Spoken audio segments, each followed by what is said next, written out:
So, all of you are very excited today. You already know that what is the thing going to happen today. Of what bright star of our community. Ayush Goyal, he passed class 12 in the year 2016 from RPV Nannagi. Rather, he topped the school. And it is thumbs up for the commerce stream students. There are 9 students here. But he was the topper here. And as right now, Aditya and the school vice captain, they welcome Ayush. Ayush was also house captain of this school. Ayush also won Mr. RPV Nannagi award that year.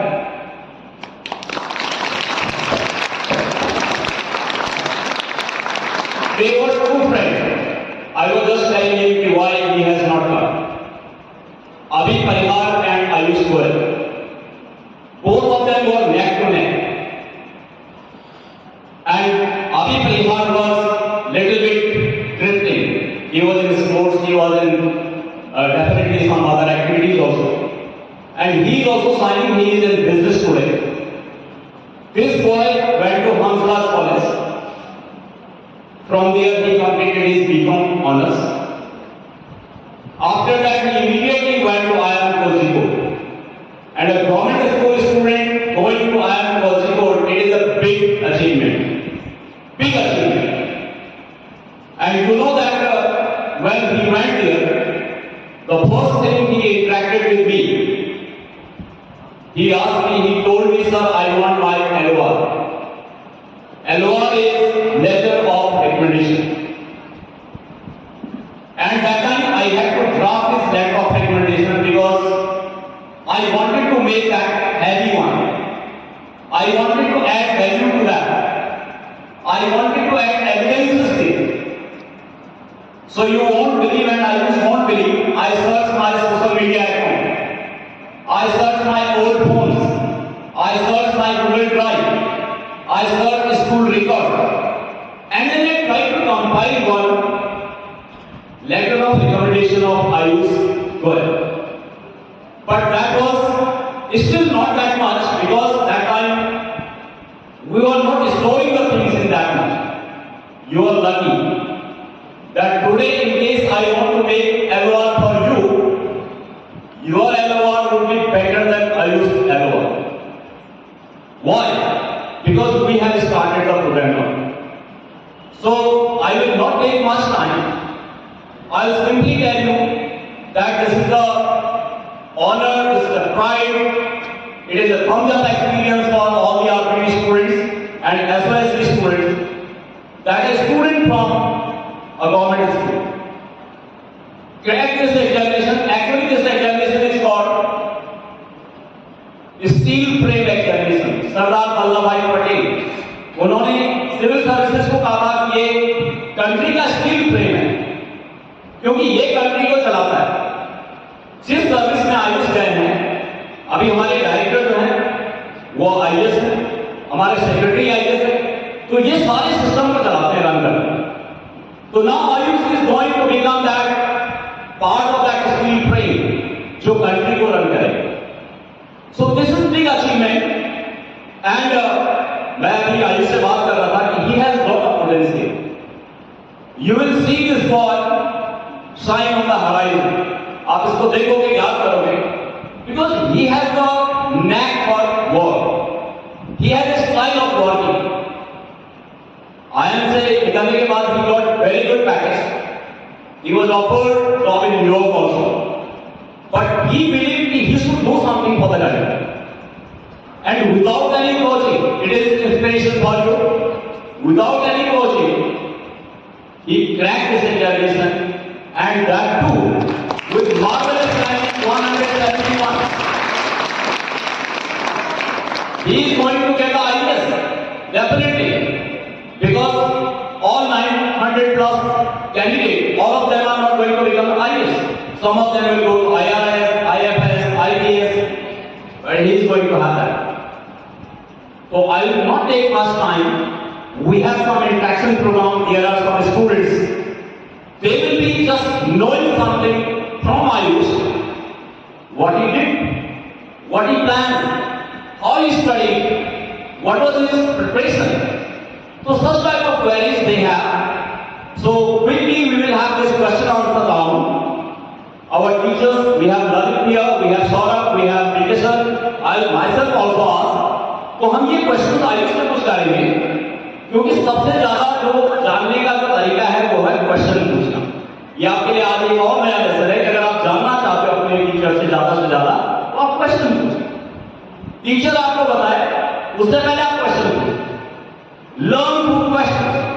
तो ये सारे हमारे जो Ayush team और belong to different classes, सब एक class से हमने लिए हैं जिससे कि पूरी क्लास रिप्रेजेंट हो जाए।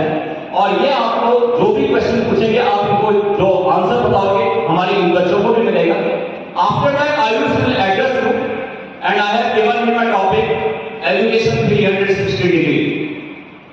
Education 360 degree means education is not going to end with class 12। Education is not going to end with getting a job. Education is not going to end after becoming IAS। Education continues and you have to keep that. So we begin with, हम begin करते हैं और ये भी IAS बनना चाहते हैं। तो मुझे लगता है कि सबसे पहला क्वेश्चन जो है ये इसी को मिलना चाहिए। आगे तक start. Congratulations, sir. Sir, my question is, why should we join civil service instead of other career options? And what was your motion behind becoming an IAS officer? Thank you, Arijita, for the question. Firstly आप सभी को बहुत बहुत thank you मेरे को invite करने के लिए एंड मेरे को एक अपॉर्चुनिटी देने के लिए कि मैं सबको एड्रेस कर सकूं। तो एक बार अपने लिए जोर से ताली बजा दीजिए।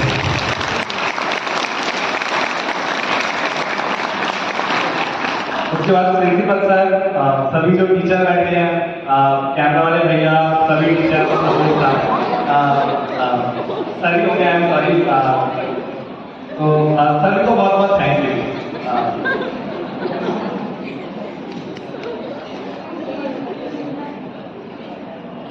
So yes, coming to your question, why did I choose to become an IAS officer?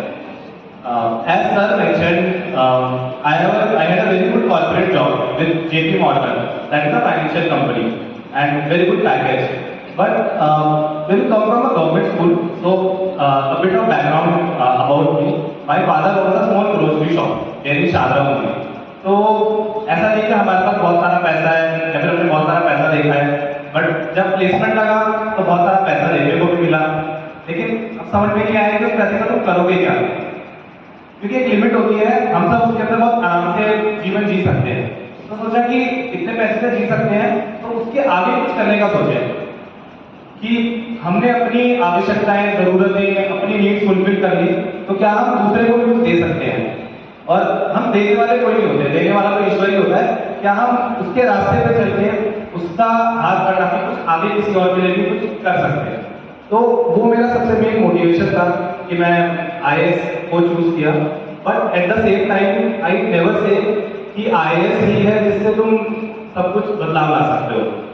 एक सफाई कर्मचारी से लेके प्रधानमंत्री तक हर कोई इंसान समाज में, देश में बदलाव लेकर आता है। तो कुछ भी बनने से पहले आप एक अच्छे नागरिक जरूर बनिए। अगर आप एक प्राइवेट नौकरी में हैं तो टैक्स पे करिए, अगर आप ट्रैफिक लाइट पे हैं तो ट्रैफिक रूल फॉलो कीजिए। अगर आप वो करते हैं तो डेफिनेटली आप देश विकास में अपना हाथ बढ़ा रहे हैं। Good morning, sir. My name is Nakshi from 12th B. At firstly, I would like to comment you. Well, my question is, which teacher had deep impact on you and how? Thank you for the question Meenakshi. इसका मैं 2 point answer दूंगा। सबसे पहले कि किसी भी बच्चे के जीवन में 2 लोगों का रोल सबसे इंपॉर्टेंट होता है। सबसे पहला होता है पैदा करने वाले का रोल, वो आर योर पेरेंट्स, जिन्होंने आपको पैदा किया और आपको एक लेवल तक पहुंचाया। लेकिन उससे भी कहीं ज्यादा इंपॉर्टेंट रोल होता है टीचर का, because student is just like अ मिट्टी। उसी से वो आपको ढालते हैं सारी चीजों में। तो मेरे जीवन में टीचर्स का बहुत ही ज्यादा इंपॉर्टेंट रोल रहा। आई रियली बिलीव अगर टीचर्स मेरे को इतने अच्छे नहीं मिलते तो वो नहीं हो पाता मेरा रोल। तो मैं 3 टीचर्स के नाम लेना चाहूँगा इसके लिए। एक तो राकेश मंडी सर, हमारे फिजिक्स के टीचर थे। तो जब मैं 11th क्लास में आया था तब सर का आरबीवी नंदनगी में ट्रांसफर हुआ था and that was the first time I top my class and sir ने बोला था कि this is just the beginning, do not consider this as a destination. तो इसको बस कंटिन्यू रखिए because perfection is never a destination, it's a journey, it's a habit that will continue over the period of time. तो sir का बहुत ही major contribution रहा है and 2 और टीचर हैं, अजय शर्मा सर जो इकोनॉमिक्स के टीचर हैं हमारे, जो अभी नए प्रिंसिपल बने हैं, and Usha ma'am who was also accountancy teacher. तो ये 3 टीचर ने खाली मेरे को पढ़ाया नहीं बल्कि एक सोशल डेवलपमेंट भी होता है, इसके बारे में भी मैं बोलूंगा 360 डिग्री एजुकेशन, उससे भी उन्होंने पूरा ख्याल रखा हमारा। नमस्ते सर, मेरा नाम सूर्या है और मैं कक्षा 12वीं साल की छात्रा हूँ। मेरा प्रश्न यह है कि ये कहा जाता है कि सिविल सेवा एक कठिन सेवा है और इसमें अनेक चुनौतियां भी हैं। आप कैसे इन चुनौतियों के लिए तैयार हैं?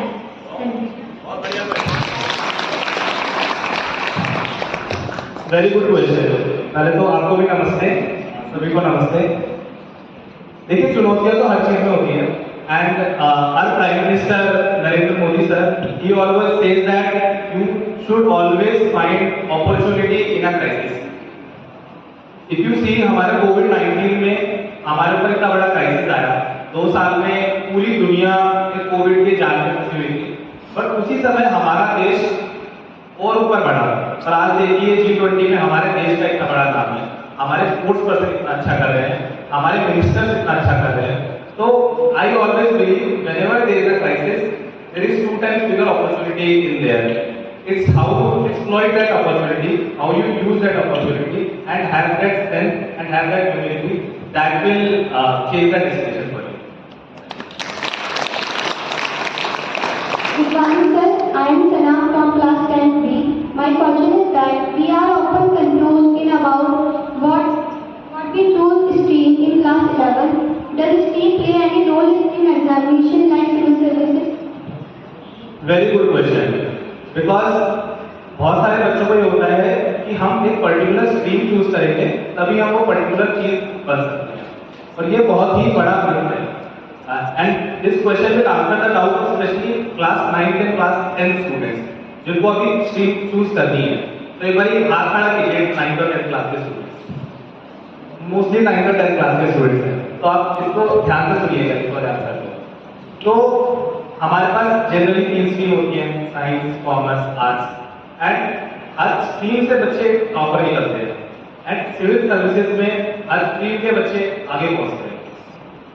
इसी साल इंजीनियर जो होता है वो टॉप करता है।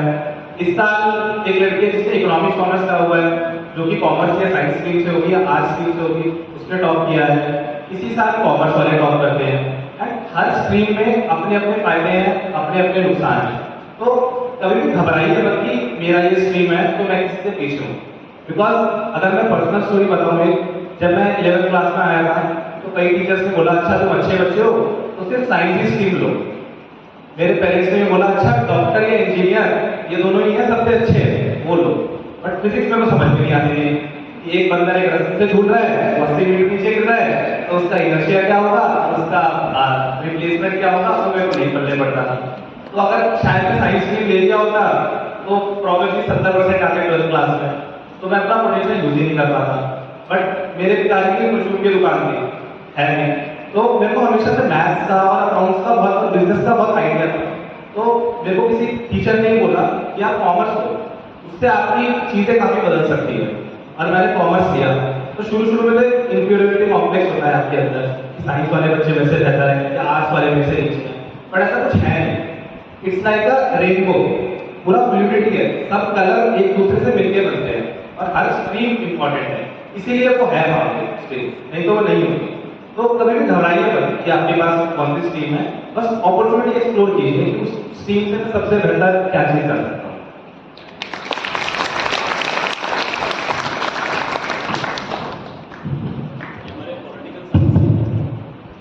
पहले तो आयुष को बहुत बहुत शुभकामनाएं और बधाई। आयुष, मेरा प्रश्न ये है, बहुत सारे बच्चे क्योंकि मैं 12वीं के बच्चों से ज़्यादा इंटरेक्शन रहता मेरा और उनको मैं यूपीएससी के बारे में बताता भी रहता हूँ। कुछ बच्चे इंटरेस्टेड भी हैं, वो चाह रहे हैं कि हम भी यूपीएससी की तैयारी करें और इस सेवा में रहें। देश की प्रतिष्ठित सेवा है। यूट्यूब के जरिए और दूसरे सोशल मीडिया प्लेटफॉर्म के जरिए बहुत सारी जानकारी अवेलेबल है। तो कई वीडियोज में बताते हैं कि स्टूडेंट जो है 10 से 12 घंटे तक डेली पढ़ते हैं।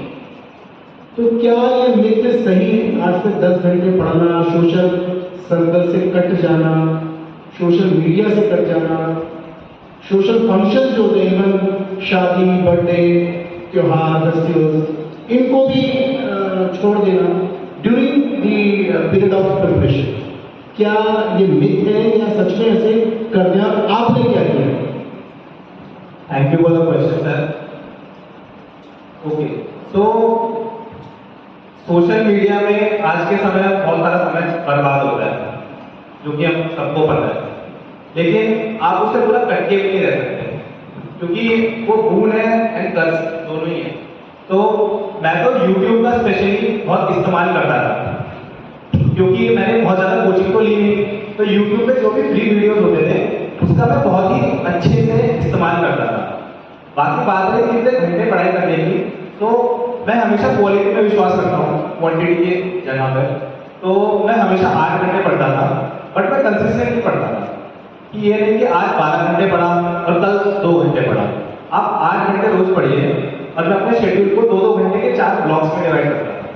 And this is very important, specially जो अभी बच्चे 12th क्लास में हैं या फिर 10th क्लास में जो बोर्ड एग्जाम देंगे या सीयूटी का एग्जाम देंगे, तो आप अपने टाइम को ना डिवाइड कीजिए और उसमें पहले से शेड्यूल बना के रखिए। आज मेरे को ये पढ़ना है, कल मेरे को ये पढ़ना है, ताकि आपका ना दिमाग बह ना जाए किसी भी चीज़ के अंदर। तो मैं 8 घंटे डेली पढ़ने का ट्राई करता था, 2-2 घंटे के 4 ब्लॉक्स में पढ़ने का ट्राई करता था। तो ये चीज़ तो थी। बाकी बात रही सोशल फंक्शन से कटने की, तो सर बहुत सारी चीज़ों को मना भी करना पड़ता है, बिकॉज आपको डिस्ट्रैक्शन बहुत सारे मिलते हैं। तो मेरे को पता है कि पिछले 1 साल में मैंने बहुत सारे दोस्तों को और बहुत सारे इवेंट्स को मना किया, बट आई न्यू कि मैं क्यों मना कर रहा हूँ। अगर आपको वो अंदर से हौसला है कि मैं क्यों मना कर रहा हूँ, और अगर आपके दोस्त पक्के हैं, तो वो आपके सपने को आपके साथ जिएंगे। वो आपको कभी ये नहीं बोलेंगे कि आप मेरे को टाइम नहीं दे रहे हैं या फिर जो भी चीज़ें हैं। तो कुछ चीज़ों से कटना जरूरी है एक लार्जर गोल के लिए। जब भी हम कोई बड़ा सपना देखते हैं तो कुछ कुछ छोटी चीज़ें तो हमारी कटेंगी। जब बड़े पहाड़ की सबसे ऊंची वाली चोटी पे चढ़ना है तो थोड़ी बहुत फिसलन, थोड़ा बहुत पैर में छाले वो तो होंगे ही होंगे, and that is part of the journey, and that is you going to remember at the end of the destination. थोड़ा डीपर है, क्योंकि मैं अभी भी मतलब तुमने थोड़ा आईएएस से हायर लेवल देखा। तो जब आई एम कोझिकोड में तुम थे फाइनेंस में, इनका स्पेशलाइजेशन फाइनेंस में, एंड इज मार्वेलस फाइनेंस। अगर आप इनकी यानी टॉक सुनेंगे, इनके कन्वर्सेशन देखेंगे, तो he has knack for finance. अगर इनको हम फाइनेंस मिनिस्टर बना देंगे अपना, तो आप देखेंगे कि अब क्या हो सकता है। तो मेरा ये है कि ठीक है, जैसे वो हमारी लड़की ने कहा कि बड़े चैलेंजेस हैं, स्टील फिल्म में बड़े चैलेंजेस हैं, वहाँ से सेक्रेटरीट का, वहाँ से पॉलिटिक्स, वहाँ पे पब्लिक एंड मतलब पब्लिक डीलिंग बहुत ज़्यादा है। तो उससे क्या है कि तुम्हारी जो पोटेंशियल है, तुम्हारा जो यानी माइंड सेट है, वो थोड़ा सा डाइवर्ट हो जाएगा, कभी कभी उसमें थोड़ा सा यानी पुशबैक किया जाए। तो क्या ऐसा है कि आयुष गोयल को, मैं अगर पर्सनली चाहूँ तो मैं आयुष गोयल को देखना चाहता था किसी कंपनी का सीईओ, जैसे फॉर एग्जाम्पल जेपी मॉर्गन की बातें कर रहे हैं, जहां उनको मैं चाहता था कि जेपी मॉर्गन की सीईओ बने, गोल्डन सर्च के सीईओ बने, हिंडनबर्ग के बने। तो इस तरीके का क्या can I see the dream कि Ayush Goyal will be joining these multinationals. आज आयुष हमारा एक स्टेट लेवल का, नेशनल लेवल का एक आइकन है। Can Ayush become global icon tomorrow? Thank you sir for the question. IAS से आप स्टेट या नेशनल आइकन तक कभी कभार सीमित रह जाते हैं, बट हमारी जिम्मेदारी खाली अपने देश में खत्म नहीं होती है। There are so many countries जहाँ पे भारत से भी ज्यादा गरीबी है, भारत से भी ज्यादा अशिक्षितता है, भारत से भी ज्यादा विमेन की हालत खराब है। हम तो बहुत अच्छे हैं उनसे, तो क्या हम वहाँ पर भी कुछ कर सकते हैं, उनके लिए भी कुछ कर सकते हैं? उसके लिए ग्लोबल आइकन बनना बहुत जरूरी है। तो इसका आंसर यही होगा कि मेरे माइंड में प्लान है कि मैं एजुकेशन की फील्ड में बहुत आगे बहुत अच्छा काम करना चाहता हूँ, और वो काम मैं भारत तक सीमित नहीं रखना चाहता, वो अफ्रीका के देशों तक भी पहुंचे, यूरोप के जो भी अगर गरीब देश हैं तो वहां तक भी पहुंचे। अब वो मल्टीनेशनल कंपनी के थ्रू हो, भारत सरकार के थ्रू हो, वो वर्ल्ड बैंक के थ्रू हो या IMF के थ्रू हो, वो तो देखो एक जरिया है, वो तो एक गाड़ी की तरह है। आपको पहुंचना है जहाँ पे आप गाड़ी से पहुंच जाइए, आप साइकिल से पहुंच जाइए या आप हवाई जहाज से पहुंच जाइए, आपको पहुंचना है वहां पर। तो मेरे को लगता है कि अगर इस सर्विस में मेरे को मौका मिलेगा तो मैं डेफिनेटली कंटिन्यू करूंगा सर, बट अगर मौका नहीं मिलेगा तो मेरे को लगता है कि मेरे अंदर पोटेंशियल है और भी अच्छा करने का, तो क्यों नहीं मल्टीनेशनल कंपनी में ज्वाइन कर सकते हैं, क्योंकि मल्टीनेशनल कंपनी से यहाँ पर आए हैं, यहाँ से मल्टीनेशनल कंपनी में जा सकते हैं।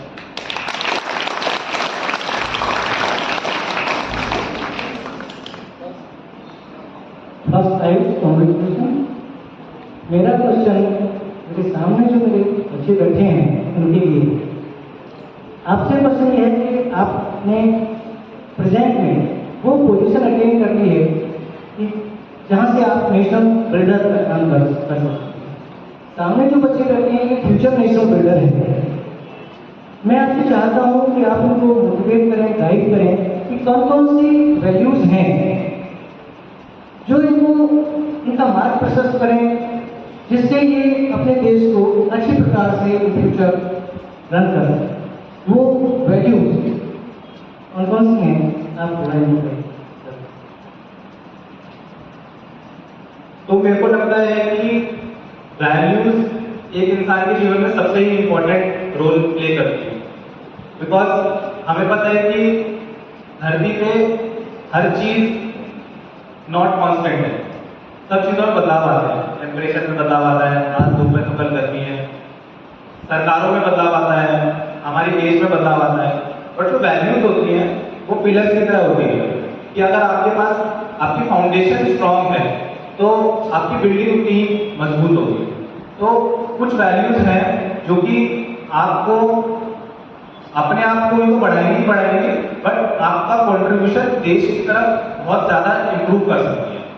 तो सबसे पहली वैल्यू जो मैं कहूँगा वो है ह्यूमिलिटी, बिकॉज बहुत सारे बच्चे बहुत कम एज में बहुत कुछ अचीव कर लेते हैं, तो उनको लगता है ये सिर्फ पर्सनल अचीवमेंट है। बट अगर आप पर्सनल अचीवमेंट से आगे बढ़ के देखें तो सोशल अचीवमेंट है वो सबसे ज्यादा इंपॉर्टेंट है, बिकॉज लोगों को फर्क नहीं पड़ता कि आप खुद के लिए क्या है, बट आपने क्या दिया है। जॉन एफ कैनेडी अमेरिका के राष्ट्रपति होते थे 1960 के दशक में, उन्होंने बोला था do not ask what country can do for you, do ask what you can do for the country.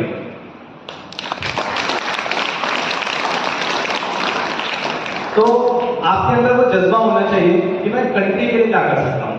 तो इसी से दूसरी वैल्यू आती है कि आपके अंदर एक देशभक्ति की होनी चाहिए कि मैं कंट्री के लिए क्या दे सकता हूँ, एंड उसके लिए आपको खाली सीमा पर खड़े होकर काम करने की जरूरत नहीं है। हमारे सैनिक वो वाला काम कर रहे हैं, और आप जिस भी चीज में है, फॉर एग्जाम्पल एक शिक्षक है, वो बच्चों को पढ़ाता है, और बच्चे और बच्चों को पढ़ाते हैं, वो और आगे बढ़ते हैं। तो एक शिक्षक अपना एक देशभक्ति का रोल निभाता है।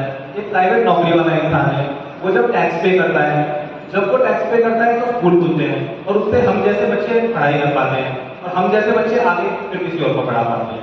तो एक तरह से सर्कल है पूरा का। तो आपके पास एक तो देशभक्ति का वैल्यू होना चाहिए, दूसरा ह्यूमैनिटी का वैल्यू होना चाहिए, एंड तीसरा जो मेरे को लगता है सबसे इंपॉर्टेंट है वो है respect. Respect towards everybody. Respect her किसी को कीजिए, अपने पेरेंट्स को, अपने टीचर को, अपने नेशन को, अपने साथ वाले इंसान को, एंड स्पेशली जो आपके लिए सपोर्ट सर्विसेज प्रोवाइड करते हैं। हम बहुत सारी भूल जाते हैं, जो भी हमारे यहाँ साफ सफाई करते हैं, हमारे कोई ड्राइवर है गाड़ी चलाते हैं, तो हम सोचते हैं अच्छा उनसे हमें क्या मतलब है, उनसे हमें क्या फर्क पड़ता है। बट वो गाड़ी के टायर के अंदर एक नट की तरह है, अगर वो नट अगर ढीला हो गया ना तो आपकी गाड़ी का बोनट कितना भी मजबूत हो, आपका इंजन कितना भी मजबूत हो, आपकी गाड़ी वहीं वहीं बिखर जाएगी। तो रिस्पेक्ट आप हर किसी को कीजिए, तो आपका फ्यूचर और भी ब्राइट होगा।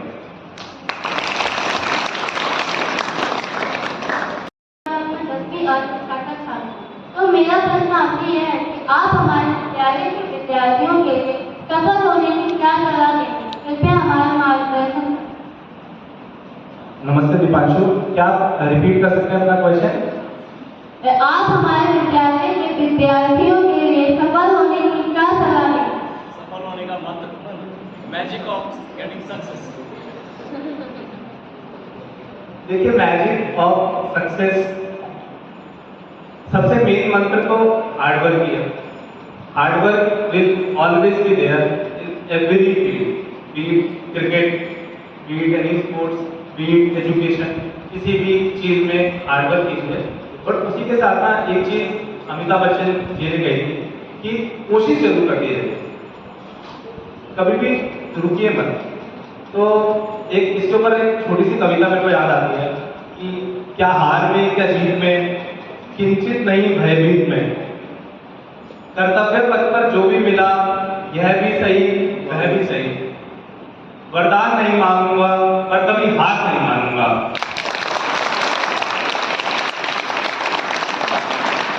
तो जो ना हार मानने की प्रवृत्ति है वो अपने अंदर ले आइए। छोटा सा एग्जाम्पल तो विराट कोहली को बारे में आपने सबने सुना होगा, बीच में उसके करियर में 4 साल तक शायद वो एक शतक भी नहीं बना पाया था, और फिर भी उसने ये नहीं सोचा कि मैं रिटायरमेंट ले लूँ या फिर मैं हार मान लूँ। वो एक इंस्पिरेशन था सब लोगों के लिए। तो अगर आप कभी हार नहीं मानेंगे ना तो कभी आप जीत से दूर नहीं रहेंगे, आप लगातार चलते रहेंगे, रुकिए मत, चलते रहिए। तो किसी एक दिन पक्का सफलता मिलेगी मिलेगी। कोई अगर अंधेरा कमरा है, आपको पता नहीं कि बल्ब का बटन कौन सा है, आप हाथ मारते रहिए मारते रहिए मारते रहिए और मारते रहिए, किसी दिन तो बल्ब जलेगा। और जिस दिन वो बल्ब जलेगा ना तब आपको पता लगेगा कि वो हाथ मारना कितना इंपॉर्टेंट था।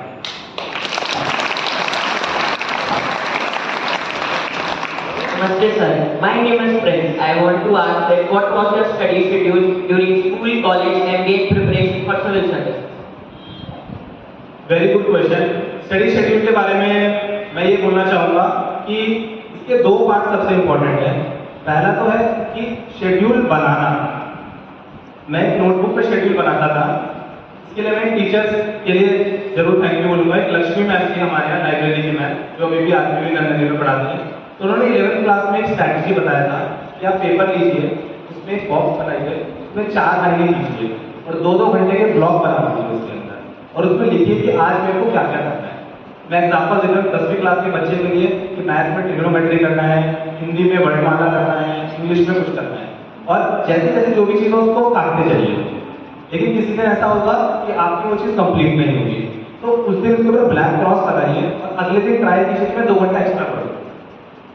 मतलब वो जो आपका शेड्यूल है वो एक कॉन्स्टिट्यूशन की तरह होना चाहिए कि आपको फॉलो ही करना है। आपका रोल खत्म हो जाए उसके अंदर, वो शेड्यूल है, वही भगवान है, वही अल्लाह है, वही ईश्वर है, उसी को आपको फॉलो करना है पूरा का पूरा। तो ये मेरा शेड्यूल होता था। And second thing is consistency. Your schedule is as good as you follow it. अगर आप उसको फॉलो ही नहीं करेंगे तो दुनिया का सबसे अच्छा शेड्यूल बना लीजिए, कोई मतलब ही नहीं रह जाएगा उसका। तो शेड्यूल को फॉलो करना बहुत ज़रूरी है, वो फॉलो कीजिए, पहले बनाइए और फॉलो कीजिए। और मैं तो बोलूँगा उसमें अपने टीचर्स का हेल्प कीजिए। Teachers will be more than happy to make your schedule. तो उनसे आप बनवाइए और उनसे आप रिव्यू कराइए कि सर 1 हफ्ते मैंने ये चीज़ करी, अब मैं कल कैसे बेहतर कर सकता हूँ अपने शेड्यूल को।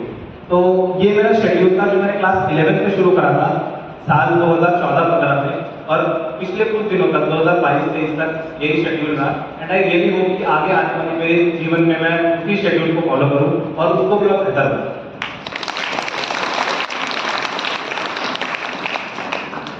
I want to ask that after doing MBA from IIM, you switched to civil service. So, how does this help you in public life with a responsible course? Very good question. MBA में आप ज़्यादातर private नौकरी के पीछे जाते हैं, जिसमें बहुत सारा पैसा होता है, नाम भी होता है, घर भी मिलता है बहुत अच्छा। लेकिन MBA में आप बहुत सारी स्किल सीखते हैं। बिकॉज MBA की फुल फॉर्म कोई आप मेरे को MBA की फुल फॉर्म बता सकता है यहाँ पे? खड़े होके कोई भी बच्चा बताइए MBA का फुल फॉर्म। आप खड़ा कीजिए जिसको पता है।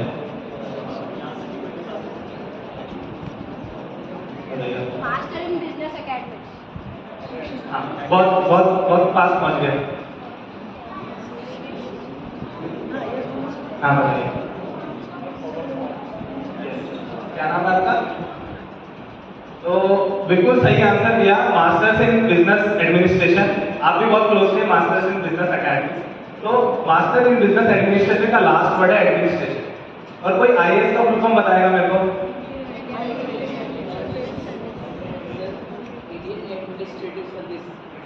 Thank you. तो दोनों में ही एडमिनिस्ट्रेशन है। इससे आप क्या समझते हैं कि दोनों ही एडमिनिस्ट्रेशन कर रहे हैं। एडमिनिस्ट्रेशन का मतलब ही होता है रिसोर्सेज और लोगों को मैनेज करना, जिससे कि हम अपना ऑब्जेक्टिव फुलफिल कर सकें। अब वो आप बिजनेस में करते हैं या सरकार में करते हैं, उससे फर्क नहीं पड़ता। फर्क पड़ता है कि आप अपना ऑब्जेक्टिव पूरा कर सकते हैं। तो जो भी मेरा एक्सपीरियंस रहा कंपनी में, जो भी मेरा 2 साल का MBA एक्सपीरियंस रहा लोगों को मैनेज करने का, आई रियली होप कि मैं उसका पॉजिटिव रूप में बाकी सब जगह इस्तेमाल कर सकूँ। एक एग्जांपल ही दूंगा कि वहाँ पे पब्लिक स्पीकिंग सिखाते थे, एंड जब मैं स्कूल में था तो मेरे पैर कांपने लग जाते थे जब मैं स्टेज पे आता था। आई एम श्योर कि बहुत सारे बच्चों को आज भी स्टेज फियर होगा, बट मैंने MBA में सीखा कि स्टेज फियर होने की कोई जरूरत ही नहीं है, पर पब्लिक स्पीकिंग करनी सीखी। तो आज मैं आपके सामने बोल पा रहा हूँ, कॉन्फिडेंटली बोल पा रहा हूँ। तो हर चीज जुड़ी हुई है। कोई भी आप पुस्तक से लेकर न्यूज़पेपर कभी भी पढ़ते हैं ना, वो क्या पता किस दिन किस रूप में आपको काम आ जाए। तो किसी भी पढ़ाई को या किसी भी स्किल को ना कभी छोटा मत समझना। कभी भी कोई भी स्किल आपको काम आ सकती है, तो पर इंटरेस्ट लेके उसके साथ उसको यूज कीजिए।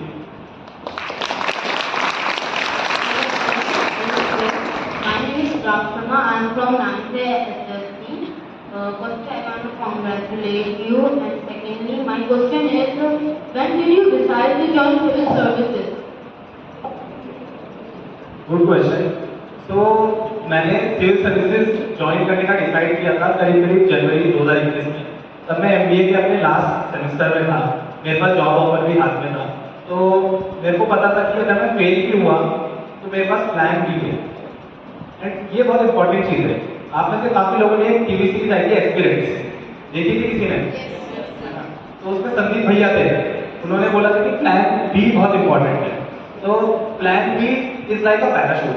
जब आप पहाड़ से कूदते हैं, आप तभी कूदते जब आपको पता है कि मैं अगर गलत जगह लैंड करा तो ये पैराशूट मेरे को बचा लेगा।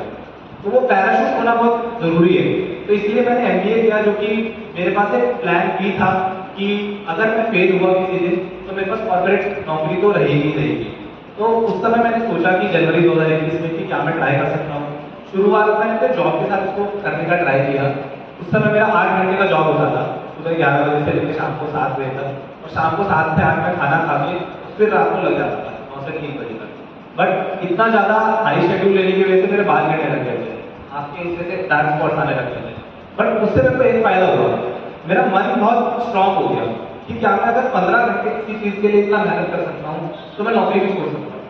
तो वो जब मन स्ट्रांग हुआ ना, तब मैंने दिसंबर 2021 में नौकरी को छोड़ा। 5 महीने बहुत जान लगा के प्रेपरेशन किया, पूरे दिल से प्रेपरेशन किया, एंड भगवान की दया से वो पेपर पास किया।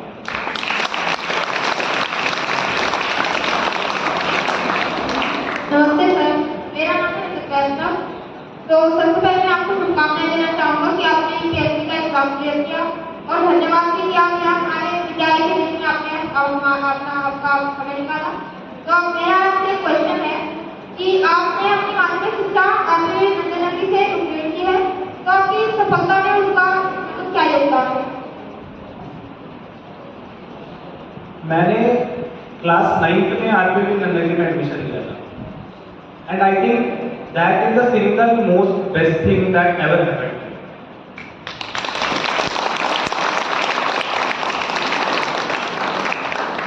I say that with a conviction, because पुराने स्कूल्स में और RPV नंदनगी में बहुत जमीन आसमान का फर्क था। RPV नंदनगी में जो ओवरऑल डेवलपमेंट हुआ एक इंसान का, बिकॉज एक बच्चे का एकेडमिक्स बहुत अच्छा हो सकता है, उसको करना मुश्किल है बट इतना मुश्किल भी नहीं है।